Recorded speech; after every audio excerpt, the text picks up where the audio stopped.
الحمد لله رب العالمين والصلاة والسلام على سيد الأنبياء والمرسلين وعلى آله وصحبه أجمعين. أما بعد فأعوذ بالله من الشيطان الرجيم. بسم الله الرحمن الرحيم. إنما يريد الله ليذهب عنكم رجس أهل البيت ويطهركم تطهيرا. صدق الله مولانا العظيم. إن الله وملائكته يصلون على النبي يا أيها الذين آمنوا صلوا عليه وسلموا تسليما. اللهم صل على سيدنا ومولانا محمد وعلى الوجود والكرام وآله الكرام وابنه الكريم وبارك وسلم. صلاة وسلام عليك يا رسول الله. صلاة وسلام عليك يا حبيب الله. صلاة وسلام عليك يا حبيب الله. غوث اعظم بمن بسا وسلم مدد القبلين مدد الكعبين ومدد القبلين سلطان العالم حسني أسجد عليهم كما يا شهدينا مدد. ایک بار اور درود پاک میں اللهم صل على سيدنا ومولانا محمد وعلى الوجود والكرام وآله الكرام وابنه الكريم وبارك وسلم. صلاة وسلام عليك يا رسول الله. الحمد لله عزيز القدر حضرت مولانا محمد حیدر علی نظوی حفظہ اللہ تعالی ورعاہ نے سیدہ فاطمہ الزہرا رضی اللہ تعالی عنہ کی سیرت کے متعدد گوشوں پر بڑی اچھی اور عمدہ گفتگو فرمائی. اللہ تبارک و تعالی اس کا نور ہمیں اور ہماری نسلوں کو دونوں جہان میں عطا فرمائے اور اس کی برکات علم، عمر، حسن و جمال اور خدمت دین میں بالیدگی کے طور پر انہیں بھی عطا فرمائے. جس عنوان پر مجھے گفتگو کرنی ہے وہ عنوان ہے شان اہل بیت اور عقائد اہل سنت. شان تو ہمیشہ سنتے ہیں اور سنتے رہتے ہیں. سوال یہ ہے کہ وہ اہل بیت جو مومن کے ایمان کا حصہ ہے، جن پر ایمان اور اذعان کے بغیر ہمارا ایمان کامل نہیں ہوگا، جو نبی کریم علیہ السلام سے اس قدر قربت اور نزدیکی رکھتے ہیں جو دوسری جگہوں پر آسانی سے میسر نہیں ہوگی، ایسی شان والے اصحاب اور اہل بیت کے سلسلے میں ہمارے عقیدے ہونا کیا چاہیے. آخر اس کی ضرورت کیا ہے کہ اس سلسلے میں ہم عقیدہ سیکھیں کہ عقیدہ ہے کیا. تو اس کی ضرورت یہ ہے کہ اہل بیت میں جس ذات کو سروری، سرداری اور رہبری کا منصب حاصل ہے وہ حضرت مولائے کائنات ہے کرم اللہ وجہہ الکریم. اور مولائے کائنات کی شان کیا؟ آقا کریم علیہ السلام نے فرمایا انا مدینۃ العلم وعلی بابها، میں علم کا شہر ہوں، علی اس کے دروازہ ہے. اور جو دروازہ علم نبوت ہوگا اس کی نگاہوں کا بھی عالم یہ ہوگا جو چیز ابھی ہوئی نہیں ہے وہ اسے بھی جانتے ہوں گے. تو عقیدہ سیکھنے کی ضرورت جو ہے یہ ہمیں مولائے کائنات سے سمجھنا ہوگا. فقہ حنفی کے ایک بڑے زبردست عالم ربانی فقیہ لاسانی شیخ ابو اللیث سمرقندی رحمۃ اللہ تعالی علیہ، ان کی کتاب ہے بستان العارفین. بستان العارفین میں انہوں نے حضرت مولائے کائنات کے 2 ارشاد نقل فرمائے اور اس بستان العارفین سے مولائے کائنات کے اس ارشاد کو بلگرام شریف کے عظیم المرتبت جید اور سید عالم دین حضرت میر عبد الواحد بلگرامی رحمۃ اللہ تعالی علیہ نے اپنی اس کتاب میں نقل کیا جو کتاب رسول اللہ کی بارگاہ میں مقبول ہو چکی ہے. اسے سبع سنابل کہا جاتا ہے۔ مولا علی کا ارشاد کیا نقل کیا؟ مولا علی فرماتے ہیں یخرج فی آخر الزمان قوم، جب آخری دور آئے گا تو ایک قوم نکلے گی، یتحدون شیعتنا ولیسوا بشیعتنا، اور وہ قوم یہ کہے گی کہ ہم علی والے ہیں۔ آخری دور آئے گا تو وہ قوم یہ کہے گی یتحدون شیعتنا، ہم علی والے ہیں، ولیسوا بشیعتنا، حالانکہ وہ علی والے نہیں ہوں گے، حالانکہ وہ علی والے نہیں ہوں گے۔ مولا کائنات رسول اللہ کی بارگاہ سے علوم کی کیسے خزانے لیے، آگے کہتے ہیں لہم نبض، اس قوم کا، اس گروہ کا ایک بدنام زمانہ نام بھی ہوگا۔ اس قوم کا نبض، ایک بدنام زمانہ نام بھی ہوگا۔ وہ نام کیا ہوگا؟ یقال لہم الرافضہ، اور اس قوم کو رافضی کہا جائے گا۔ ہوئے تو کتنے بعد میں، لیکن مولا علی اس وقت فرماتے ہیں یہ قوم آئے گی اور ہماری جانب نسبت کرے گی، حالانکہ ہماری نہیں ہوگی، اور ان کا نام رافضی ہوگا۔ اب کریں کہ علی علی، لیکن علی والے ہوں گے نہیں۔ اب مولا علی کا ذرا غیرت ایمانی والا تیور دیکھیے۔ فَإِذَا لَقِيتُمُوهُمْ، جب تمہارا ان سے آمنا سامنا ہو جائے اور تمہیں قدرت ہو، طاقت ہو، تو کیا کرو گے؟ فَاقْتُلُوهُمْ، تو ان کی گردنیں اڑا دیں۔ یہ مولا علی فرما رہے ہیں کہ جب تمہارا آمنا سامنا ہو جائے اور تمہیں طاقت و قدرت ہو تو تم گردنیں اڑا دینا۔ اب وہ جو کلمے کا سہارا لے کر کے یہ کہتے ہیں، بھائی وہ بھی تو کلمہ پڑھتے ہیں، وہ مولا علی کی اس قول سے نصیحت کریں کہ مولا علی کہتے ہیں جب تمہارا آمنا سامنا ہو تو تم گردنیں اڑا دینا ہوگی۔ فَإِنَّهُمْ مُشْرِكُونَ، کیونکہ وہ مسلمان نہیں، مشرک ہیں۔ وہ مسلمان نہیں ہیں، وہ مشرک ہیں۔ تو رافضیوں کے عقیدے میں کیسی خرابی ہوگی اسے مولا علی اس وقت واضح کر دے رہے ہیں۔ تو اب زمانہ وہ ہے کہ آدمی اہل بیت کی محبت کے بلند دعووں کو دیکھ کر پھسل جائے، تو سہارا دینے والا کوئی تو ہونا چاہیے۔ قربان جائیں، امت کی دستگیری مولا علی آج بھی اس طرح سے کر رہے ہیں۔ کیسی دستگیری فرما رہے ہیں؟ یہ ایک ارشاد مولا علی کا جسے فقیہ ابو اللیث سمرقندی نے نقل فرمایا۔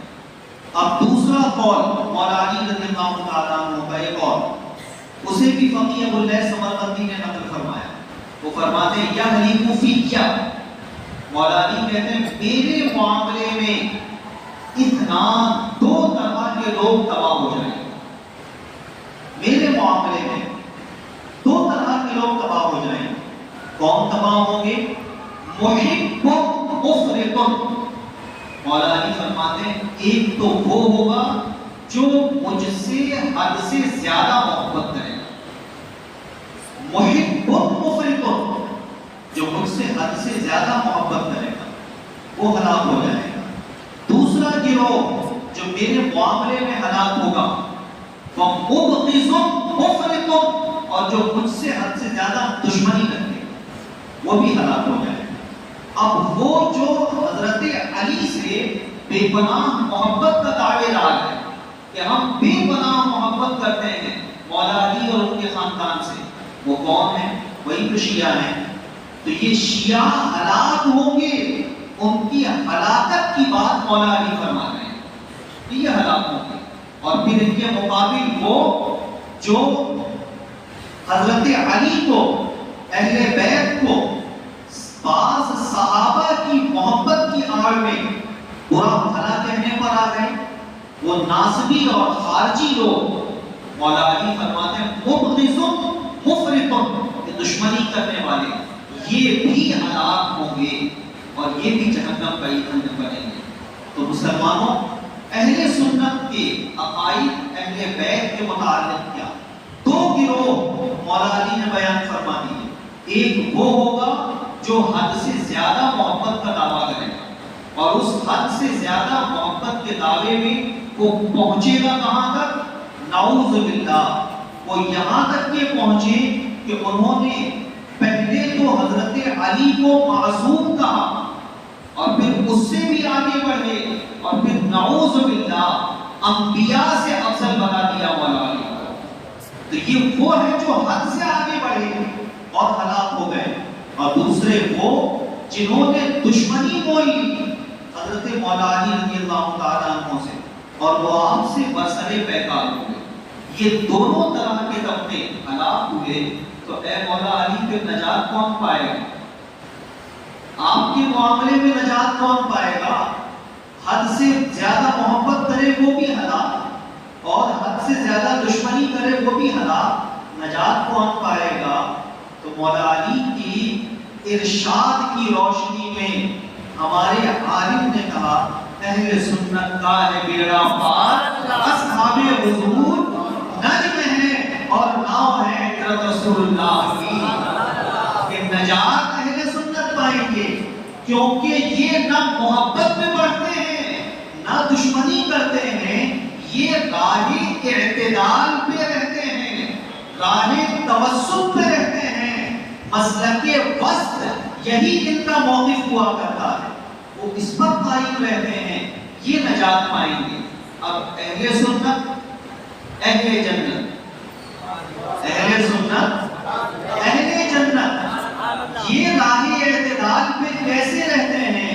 یہ راہ اعتدال پہ ایسے رہتے ہیں کہ مولا علی کو یہ معصوم نہیں مانتے، مولا علی کو نبی سے افضل نہیں مانتے، مولا علی کو خلیفہ بلا فصل نہیں مانتے، مولا علی کو خلیفہ چہارم مانتے ہیں، مولا علی کی تعلیم کے مطابق ابو بکر صدیق کو پہلا خلیفہ مانتے ہیں، مولا علی کی تعلیم کے مطابق فاروق اعظم کو دوسرا خلیفہ مانتے ہیں، مولا علی کی تعلیم کے مطابق عثمان ذو النورین کو تیسرا خلیفہ مانتے ہیں۔ ہم نے مانا ہے مولا علی کی تعلیم سے، ہے وہ باب مدینۃ العلم، ان سے نہیں لیں گے تو کس سے لیں گے؟ تو جو لیں گے ان سے لیں گے، تو افضلیت ابو بکر بھی ہم مولا علی سے حاصل کرتے ہیں، ہم افضلیت عمر فاروق اعظم بھی مولا علی سے حاصل کرتے ہیں۔ اس لیے یہ ضروری ہے کہ ہم اہل سنت کے سلسلے میں عقائد کو دیں۔ اب تھوڑی سی گفتگو جو کہ اہم ہے اور علمی گفتگو ہے، اسے بھی دیکھیں ہم۔ اہل سنت کے علماء کے تین طبقے اور تین گروہ۔ پہلا طبقہ محدثین، دوسرا طبقہ فقہاء مجتہدین، تیسرا طبقہ صوفیاء کرام۔ تینوں کے مختصراً آپ کام بھی دیکھیں۔ محدثین کا کام کیا ہے؟ محدثین قرآن کریم پر عبور اور ملکہ حاصل کرنے کے بعد یہ نبی کریم صلی اللہ تعالی علیہ وسلم کی احادیث کو جمع کرنے میں لگ گئے، اور حضور کی احادیث کو جمع کیا۔ جمع کیسے کیا؟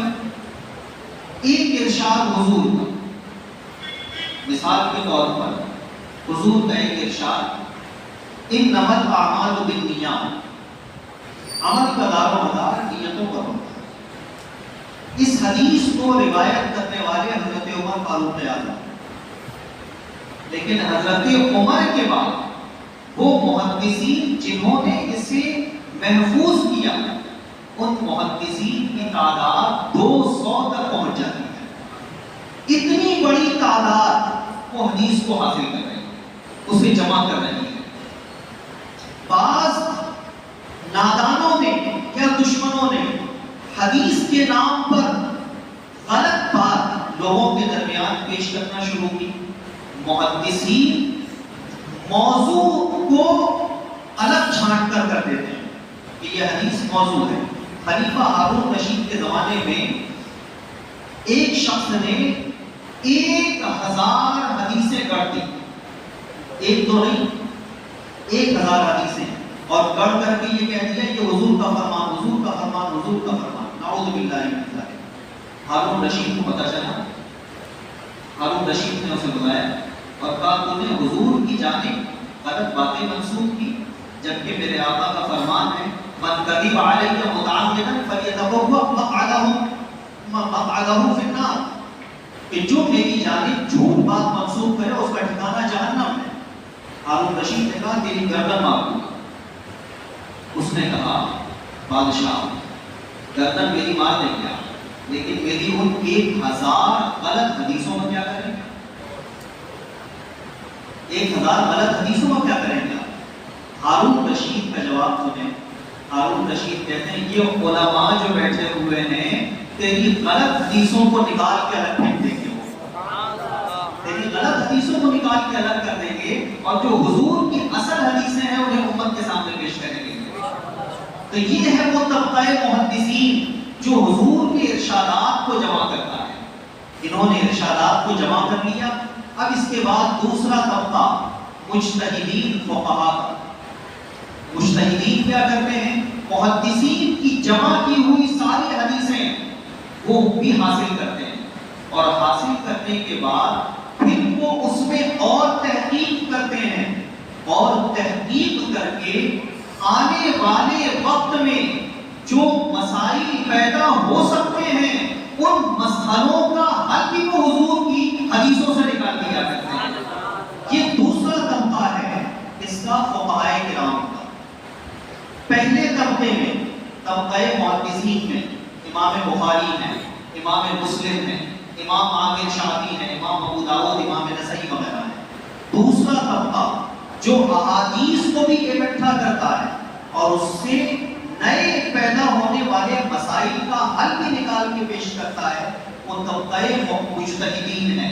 اس طبقے میں امام اعظم آتے ہیں، اس طبقے میں امام شافعی آتے ہیں، اس طبقے میں امام مالک آتے ہیں، اس طبقے میں امام احمد بن حنبل آتے ہیں، اور قربان جائیں اسی طبقے میں خاندان نبوت کے یہ عظیم افراد امام جعفر صادق اسی میں آتے ہیں، امام موسیٰ کاظم اسی میں آتے ہیں، امام زین العابدین اسی میں آتے ہیں، امام علی رضا اسی میں آتے ہیں، اور امام حسن عسکری اسی میں آتے ہیں، اور پھر قرب قیامت میں امام مہدی بھی اسی طبقے سے ہوں گے، اسی طبقے سے ہوں گے.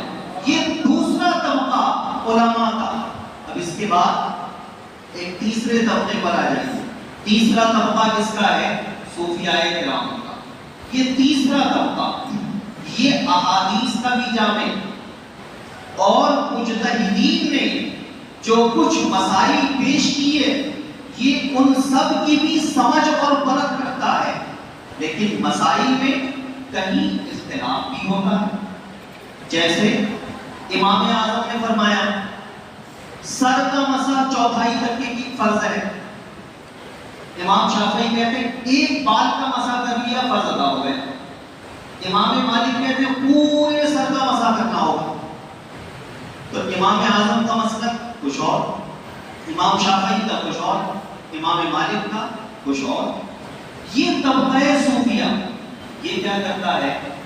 تو میں نہیں کہتا، اور ابھی تک بھی جو کچھ میں نے کہا وہ میں نہیں کہتا، وہ بھی میر عبد الواحد بلگرامی کی بات پیش کیا ہے. وہی میر عبد الواحد بلگرامی جو کہ خود سید زادے ہیں، وہ کہتے ہیں یہ طبقہ صوفیہ کیا کرتا ہے؟ پھر جہاں مجتہدین کے مابین مسائل میں اختلاف نظر آتا ہے، یہ طبقہ صوفیہ اب یہ دیکھتے ہیں تو دونوں قول، جو امام شافعی کی پیروی کرے گا نجات اسے بھی ملے گی، جو امام مالک کی کرے گا نجات اسے بھی، جو امام اعظم کی کرے گا نجات اسے بھی. لیکن ہم اس میں سے کس کو اختیار کریں گے؟ ہم ان میں سے کس کو اختیار کریں گے؟ تو جسے وہ سب میں بہتر پاتے ہیں وہ اسے اختیار کرتے ہیں. یہ طبقہ صوفیہ تیسرے درجے پر. اب طبقہ صوفیہ کی ایک شان اور دیکھیں.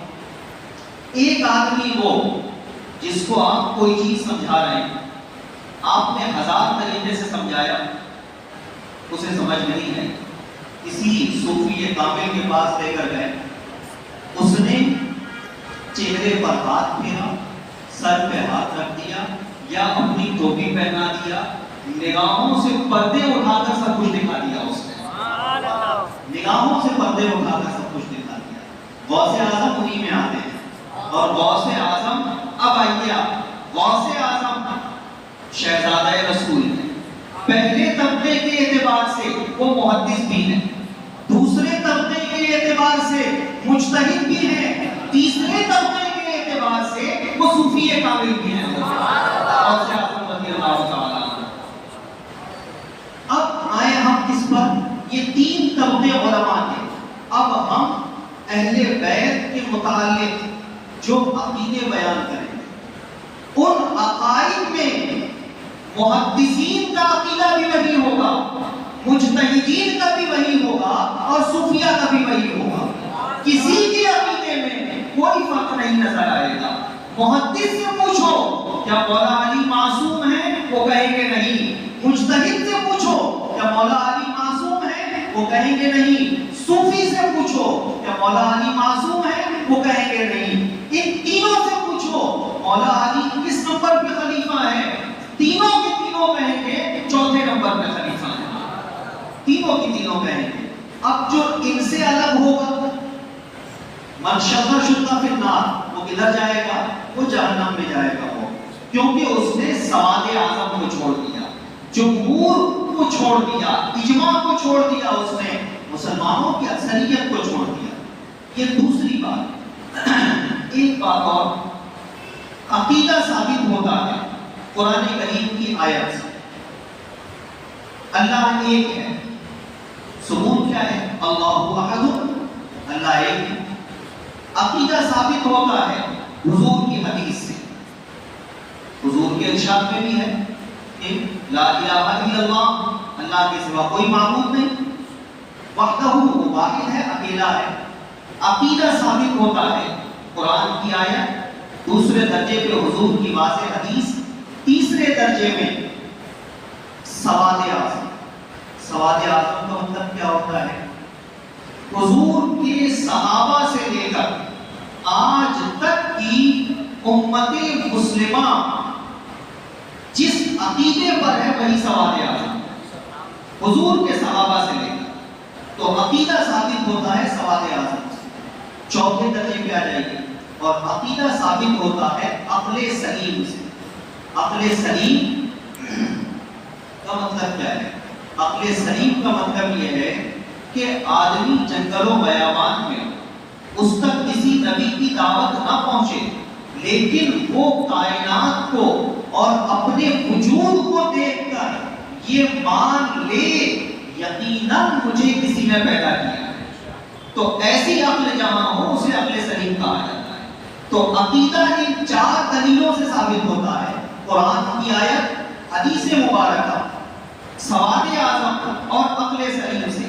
اب آ جائیں آپ اہل بیت کے متعلق عقیدہ اور اہل بیت میں مولا کائنات. عقیدہ کیا کہ مولا کائنات افضلیت کے اعتبار سے کہاں پر ہے؟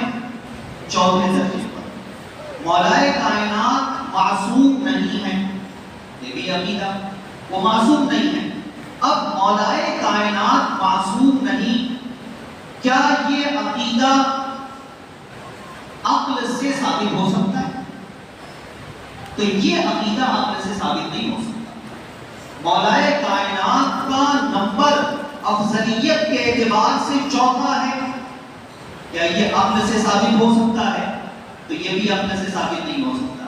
تو 4 دلیلوں میں سے ایک دلیل سے یہ ثابت نہیں ہوگا. اب بچتی ہیں ہمارے پاس کتنی؟ 3 دلیلیں. ان 3 دلیلوں میں دیکھا جائے گا کس سے ثابت ہوگا. قرآن کریم مکمل پڑھ لیجیے، کوئی واضح آیت نہیں ملے گی جو یہ بتائے کہ مولا علی خلافت میں اور افضلیت میں چوتھے درجے پر ہے. کوئی واضح آیت نہیں ملے گی، کوئی واضح حدیث نہیں ملے گی. تو کوئی واضح آیت بھی نہیں اور کوئی واضح حدیث بھی نہیں. اشارات ضرور ہیں لیکن واضح حدیث نہیں ہے. اور عقیدے کا ثبوت اشارات سے نہیں ہوتا، واضح حدیث سے ہوا کرتا ہے. تو مولا علی کا نمبر چوتھا ہے، اس کے لیے اشارات ہیں، واضح ثبوت نہیں ہے. تو پھر مولا علی کا نمبر چوتھا ہے، یہ ثابت کس سے ہوگا؟ بچی ایک دلیل سواد اعظم، ایک دلیل بچی سواد اعظم. تو سواد اعظم سے ثابت ہو رہا ہے کہ مولا علی کا نمبر چوتھا ہے.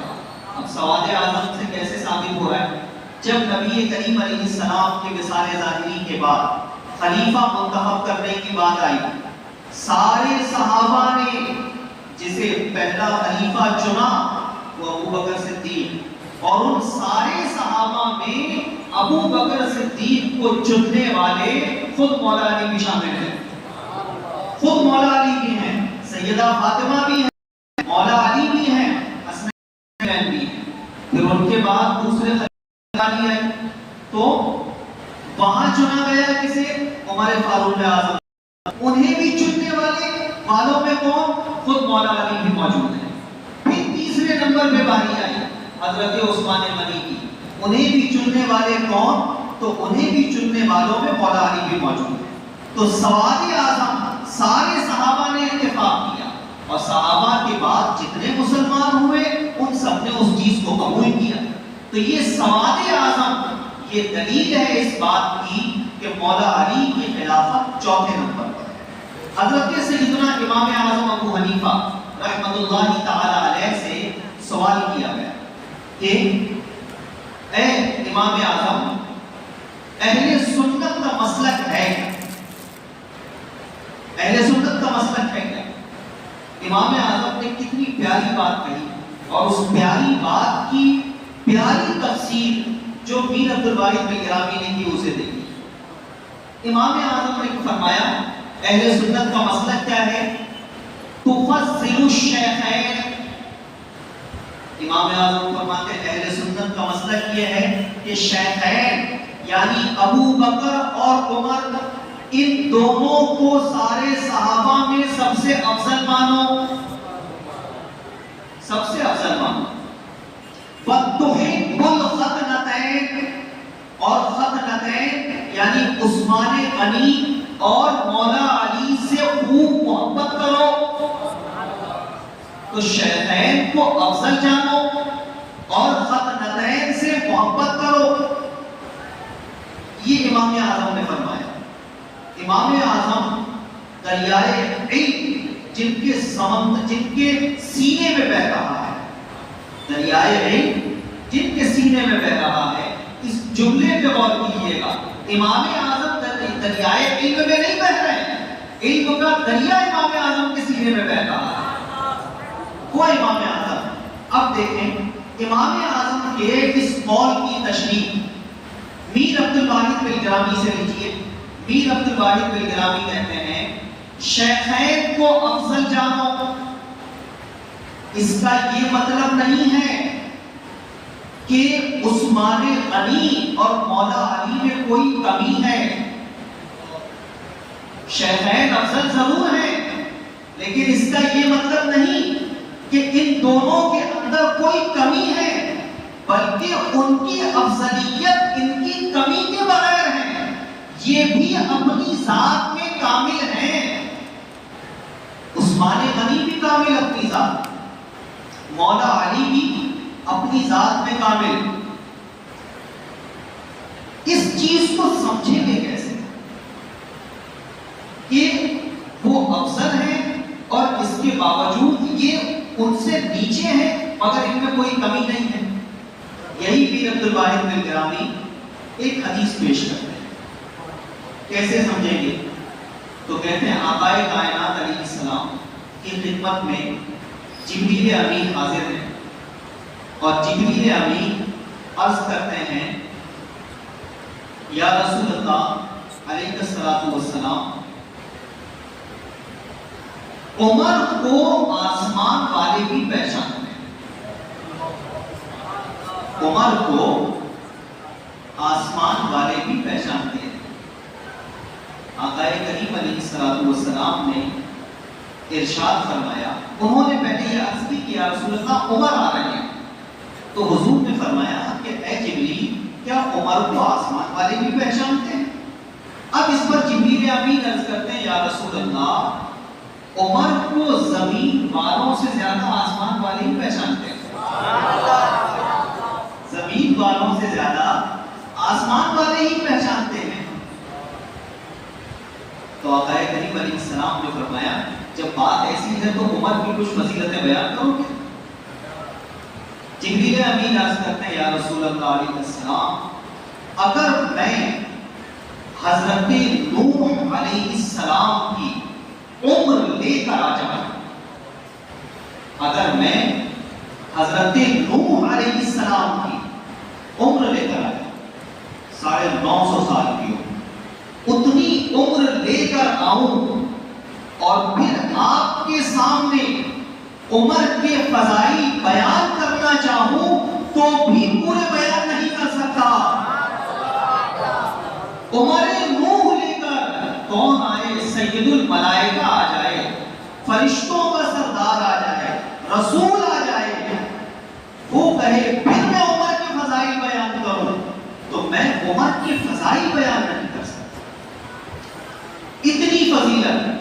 پھر اسی کے تناظر میں میر عبد الواحد دلگرامی رحمۃ اللہ علیہ فرماتے ہیں آقائے کائنات علیہ تحیۃ و ثنا وہ چاند ہیں, ان کے گرد چمکنے والے ستارے صحابہ, یہ سارے ستارے ایسے ہی ہیں کہ جبریل عمر نوح لے کر کے آ جائیں اور پھر ان میں سے ایک کی بھی فضیلت بیان کرنا چاہیں تو فضیلت نہیں بیان کر سکتے.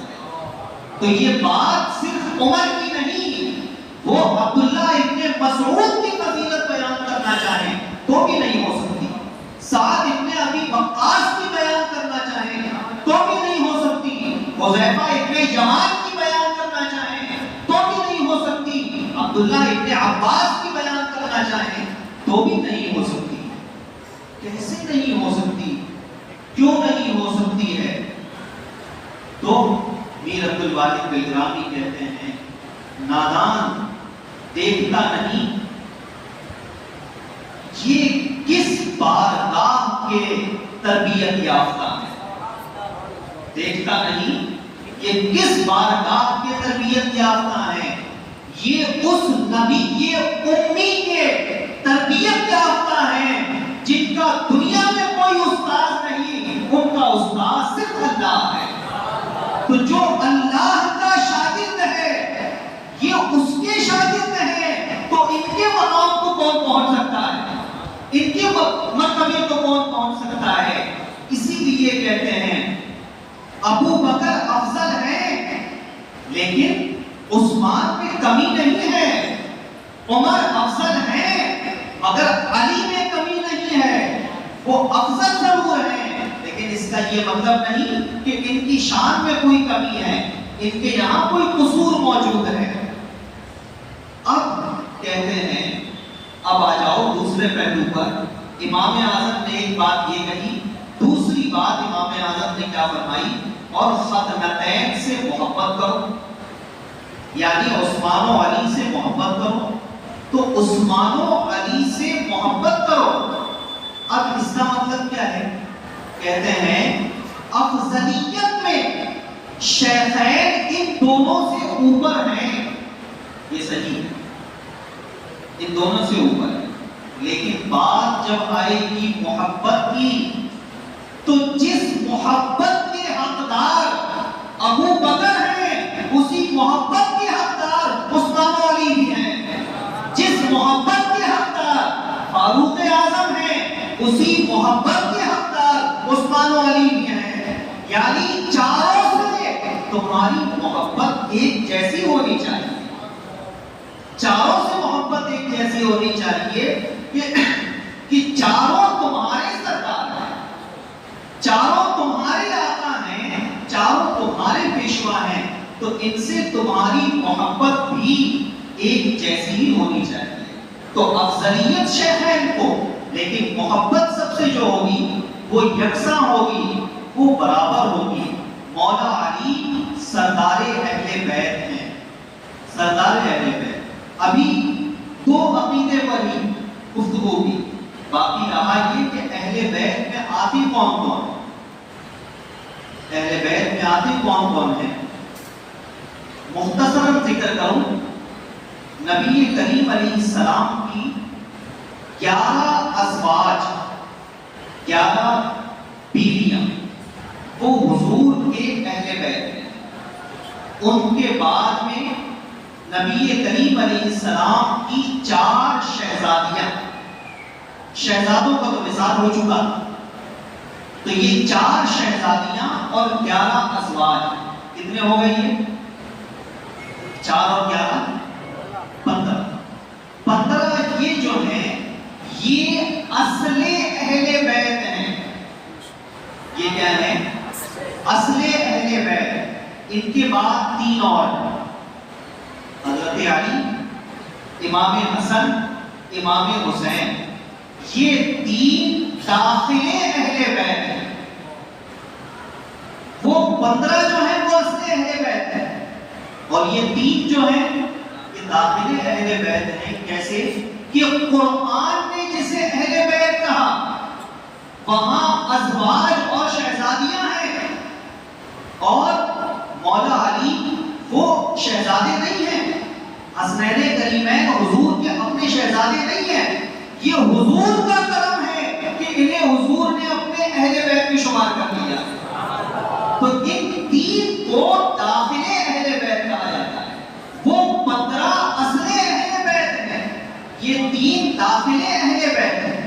اب 15 اور 3 18، یہ 18 وہ اہل بیت ہیں کہ قرآن کریم کی آیت میں اور احادیث طیبہ میں ان کے یقینی جنتی ہونے کی گواہی آ چکی ہے کہ یہ یقیناً جنتی ہیں۔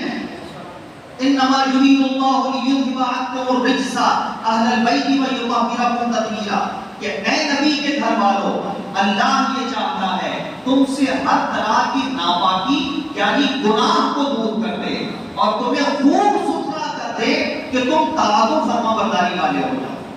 یہ 15 اور 3 18 یہ اصل اہل بیت، ان کے قطعی اور یقینی ہونے کی گواہی قرآن اور حدیث میں موجود۔ اب ان کے بعد آ جائیے، ان کے بعد ہیں لاحق اہل بیت، اصل اہل بیت، داخل اہل بیت، اور ان کے بعد ہیں لاحق اہل بیت۔ لاحق اہل بیت وہ جو حضور کی نسل سے نہیں ہے یا شہزادگان سے بھی نہیں، لیکن آقا کریم علیہ السلام نے ان کے باطن و ظاہر کے گناہوں سے پاک ہونے کی بنیاد پر انہیں اپنے ساتھ ملا لیا، جیسا کہ آقا کائنات نے فرمایا سلمان منا اہل البیت، سلمان بھی ہمارے اہل بیت سے ہے۔ تو سلمان فارسی وہ بھی حضور کے اہل بیت سے، اور انہی کے ساتھ حسنین کریمین کی نسل مبارک میں صبح قیامت تک جتنے سادات صحیح النسب ہوں گے، یہ تمام سادات صحیح النسب یہ سب لاحق اہل بیت ہیں، یہ لاحق اہل بیت۔ اب لاحق اہل بیت کا مطلب کیا ہے؟ ان 18 کے لیے عقیدے کے اعتبار سے یقین ہے کہ وہ جنتی ہیں، اور یہ باقی جو ہوں گے ان کے لیے امید ہے کہ یہ بھی جنتی ہیں اور دوزخ سے محفوظ ہیں، یہ بھی ان کے لیے امید ہے۔ سید کو کس شان کا ہونا چاہیے؟ سید کو کس شان کا ہونا چاہیے؟ بابر کے زمانے میں ایک بزرگ تھے مخدوم شیخ صفی رحمۃ اللہ تعالیٰ نے، ان کے پاس کچھ مغل آ گئے، مغل ہیں اصل میں ترکی اور ایرانی، یہ آئے اور انہوں نے سیادت کے سلسلے میں گفتگو شروع کر دی اور یہ کہا کہ ہندوستان میں کوئی صحیح النسب سید تھے. شیخ صفی نے انہیں سمجھایا لیکن وہ کسی بھی طرح ماننے کو تیار نہیں. پھر ان لوگوں نے یہ کہا کہ ہمارے علاقے یعنی ترکستان اور ایران میں اصلی سید کی ایک پہچان ہے. وہ پہچان کیا ہے کہ اس کے بال کو اگر آگ میں ڈال دو تو آگ اس کے بال کو بھی نہیں جلاتی. حضور کے نسب کا اثر دیکھیں کہ اللہ جو جہنم کی آگ سے محفوظ فرمانے والا ہے. میر عبد الواحد بلگرامی کہتے ہیں امتحان یہی کر لو, جہنم کی آگ حرام تو پھر دنیا کی آگ تو بدرجہ اور حرام ہوگی نا. تو کہتے ہیں جب مغلوں نے وہ بات کہی, شیخ صفی نے کہا ہندوستان میں بھی ایسے سید موجود ہیں, ایسے سید موجود ہیں. اچھا ہے تو کہا پھر آپ مشاہدہ کروا دیجیے, دکھا دیجیے ایسے سید.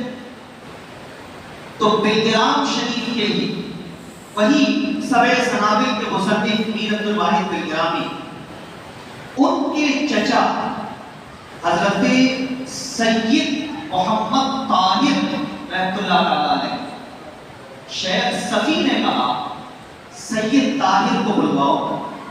سید طاہر تشریف لائے, ان کا بال لیا گیا اور بھڑکتی ہوئی آگ میں ڈال دیا گیا. کافی دیر تک وہ اسی میں رہا اور اس کے بعد جب اس بال کو نکالا گیا تو آگ کا نقصان پہنچانا تو دور کی بات ہے, اس بال میں ہلکی سی حرارت اور گرمی بھی نہیں آئی تھی. حرارت اور گرمی بھی نہیں آئی تھی. یہ ہے سید. اب میر عبد الواحد بلگرامی کہتے ہیں ایسا سید آج ایسے ہی نایاب ہے جیسا کہ یاقوت موتی نایاب ہے. ایسا سید آج ایسا ہی نایاب ہے جیسے یاقوت موتی وغیرہ ذالک نایاب ہوا کرتا ہے. تو سید کی ذمہ داری یہ ہے کہ وہ اپنے کو تقوی و طہارت میں, علم و عمل میں, نبی کریم علیہ السلام کی اتباع میں اوروں سے زیادہ مضبوط اور کامل کرے. کیسا مضبوط اور کامل کرے کہ وہ حضرات صحابہ یا اہل بیت جنہیں حضور نے جنتی ہونے کی بشارت عطا فرما دی کہ تم جنتی ہو یقیناً, لیکن اس کے باوجود فکر آخرت ان کے اندر سے ختم نہیں.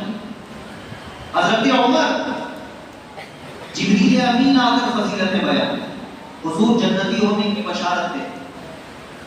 حضرت حذیفہ ابن یمان کہتے کہ حضرت عمر مجھ سے ایک دو دن کی آڑ میں ایک آدھ بار پوچھ لیا کرتے تھے کہ اے حذیفہ, حضرت حذیفہ صاحب اسرار ہیں نبی کریم علیہ السلام, تو پوچھتے تھے کہ اے حذیفہ یہ بتاؤ حضور نے جن منافقوں کی نشاندہی فرمائی تھی کہیں میرا بھی تو ان میں ذکر نہیں کیا تھا؟ اللہ اکبر کبیرہ. مسلمانوں سوچو ذرا ایمان کی فکر کیسی کرنی چاہیے. اور کبھی کعب احبار کے پاس جاتے اور ان سے پوچھتے کہ حضور نے جن منافقوں کی نشاندہی کی تھی کہیں ان میں میرا بھی تو شمار نہیں کیا تھا؟ وہ کہتے ہیں اور ایک بار جواب دے دیا, بے خوف پھر بھی نہیں ہو رہے, 2 دن کے بعد جا کر پھر پوچھ رہے, پھر 2 دن کے بعد جا کر پوچھ رہے, پھر جا کر کے پوچھ رہے. مسلمانوں یہ قطعی جنتی اور اندیشہ آخرت سے ختم نہ ہوا تو ہم کہاں پر ہیں؟ ہمیں فکر آخرت کیسی کرنی چاہیے. اللہ تبارک و تعالی ہمیں اہل بیت اور ان حضرات صحابہ کے طفیل ایمان کی اور آخرت کی سچی فکر کی توفیق عطا فرمائے اور اسی پر قائم رکھے, اسی پر موت نصیب فرمائے. آمین. وآخر دعوانا ان الحمد للہ رب العالمین. ذکر ہوگا انشاءاللہ.